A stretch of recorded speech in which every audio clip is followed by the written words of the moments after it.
우리가 보통 아파트를 구입하는 방법은 통상적으로 한 3가지 방법이 있는 것 같습니다. 첫 번째는 매매, 서로 의사의 합치에 의해서 계약이 이루어진 걸 매매라고 하고요.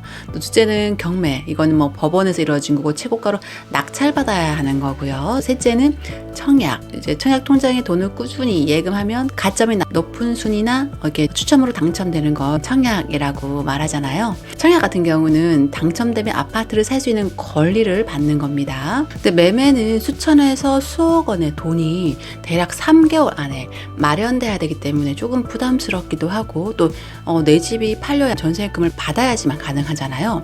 또 경매는 어떤가요? 경매는 관련된 공부가 선행되어야 되고 또 발품을 팔아야 되고 거기서 끝나는 거 아니죠. 1등이 되어서 낙찰되어야지만 집을 살 수 있는 겁니다. 청약은 자신의 청약 조건에 따라서 쉽게 도전이 가능한 분야인데요. 좋은 거는 주변 시세보다 한 15에서 30% 정도 저렴하게 살 수 있고, 돈을 나누어서 지불하잖아요. 그러니까 계약금 10%만 지불하고 아파트 준공대가 대략 3년이라는 기간 동안 이제 기다릴 수 있잖아요. 중도금 대출 실행해서 3년 이후에 잔금 때 납부해버리면 되니까 목돈 마련할 수 있는 시간이 있다는 겁니다. 자, 그러면 여기서 청약통장이란 뭘까요?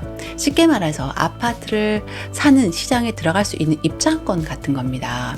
입장권이요. 당첨되면 분양권이라는 권리를 취득하는 건데요. 아직 등기하지 않았기 때문에 완전한 내 집은 아닙니다. 하지만 이 권리만으로도 거래가 가능한 거죠. 현재 4대 청약통장, 그러니까 주택, 청약, 종합저축, 청약부금, 청약예금, 청약저축 이렇게 있는데요.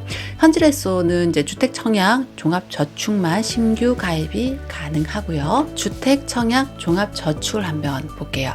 주택청약, 종합저축이란 2009년 5월에 출시된 상품으로 기존의 청약저축, 청약예금, 청약부금 기능을 한데 이렇게 꽉 묶어놓은 입주자 저축, 그러니까 청약통장입니다. 국민주택, 민영주택 모두 청약 가능합니다. 만들면 바로 사용 가능한가? 그렇지 않습니다. 최소 6개월이란 시간이 필요하고요. 청약통장 개설 후에 금액을 매달 납부하고 보유하고 있어야 됩니다.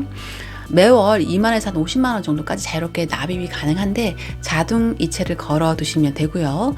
요즘에는 공공분양, 민간분양 1순위 조건이 다르죠. 예를 들면 공공분양 같은 경우는 1순위 조건으로 주택 청약 종합저축에 가입을 하고 1년이 지난 사람으로 매월 약정 납입금을 12회까지 납입한 자가 1순위가 됩니다.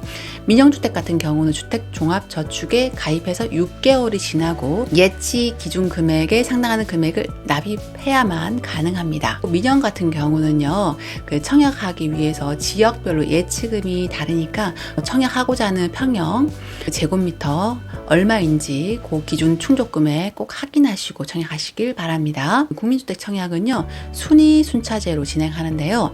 1순위 중에서 조건이 같고 점수가 같다. 저축 총액을 봅니다. 민영 같은 경우는 1순위 중 같은 순위 경쟁 시 가점 및 추첨제로 진행이 됩니다. 또 이거 청약저축 절세효과도 있습니다. 가세기간의 근로소득이 7천만 원 이하로 연 240만 원 한도 내에서 불입금 40%에 대해 소득공제를 해준다는데요. 1년 동안 최대 96만 원까지 소득공제 받으실 수 있습니다. 단 대상은요, 무주택 세대주인 근로자에 한정합니다. 소득공제를 받은 후에 국민주택 규모 이상의 주택에 당첨이 되었을 경우는요, 그때 불입금의 2%를 세금을 내야 합니다. 소득공제 받았다면요. 그래도 저는 그 세금 내더라도 당첨받고 싶네요. 이런 최소한의 금액을 정하는 이유는요, 일종의 약간 그 방지턱 같은 겁니다. 청약통장 역사가 워낙 오래되다 보니까 전 국민이 청약통장 하나씩 다 들고 있잖아요. 그래서 경쟁도 치열하고 너무 다 들어버리니까 일정 금액 그리고 요건 등을 이렇게 정해서 과열을 방지하자는 겁니다. 주택 청약은 쉬운가? 주택 청약 어떤가요? 저는 처음에 굉장히 어렵고 이게 무슨 말인지 그냥 하라는 대로 했고, 예전에는 인터넷으로 하지 않았고 그때는 우리 막 직접 은행에도 가고 막 그랬잖아요. 결코 이거 친절한 시장 아닙니다. 친절한 시장이 아니에요. 우선 용어 자체 이해해야 됩니다. 뭐 1순위라든지 당이라든지 예당이라든지 이런 말 자체가 어렵고 점수 계산하는 거잖아요. 점수 계산하는 것도 이거 쉽지 않습니다. 주변에 청약에 도전한 사람들 이야기 들어보면요, 저분은 정말 요건이 다 충족되고 점수도 너무 높아요. 근데 될 것 같은 사람인데도 떨어지고, 어떤 사람은 추첨인데 그냥 덜컥되고, 1주택자인데도 불구하고 당첨되었다고. 그래서 기준이나 전략이 좀 필요한 시장이 이 청약시장이다. 그럼에도 주택 청약은 해야 하는가? 그렇습니다. 보통 좋은 입지 같은 경우는 청약 경쟁률이 기본 몇십 대 1에서 100대 몇천 대 1까지 기록하잖아요. 제가 보기에는 앞으로 무주택이신 분들은 한 3, 4년 정도까지는 무주택자에게도 굉장히 유리하지만 유주택자 분들에게도 유리한 시장입니다. 많은 아파트가 신규 분양을 예정하고 있기도 하고, 그렇기 때문에 청약은 꼭 들어 놓으셔야 되고 예의주시하셔야 됩니다. 청약은 전체 분양의 75%를 무주택자에게 우선 공급하잖아요. 그래서 무주택자라면 주택 청약을 준비해야 하고 차곡차곡 점수를 쌓아가면서 나에게 맞는 청약 기회를 노려야 합니다. 또 1주택자도 갈아타기 지금 딱 좋은 시장이라고 말씀드리고 싶습니다.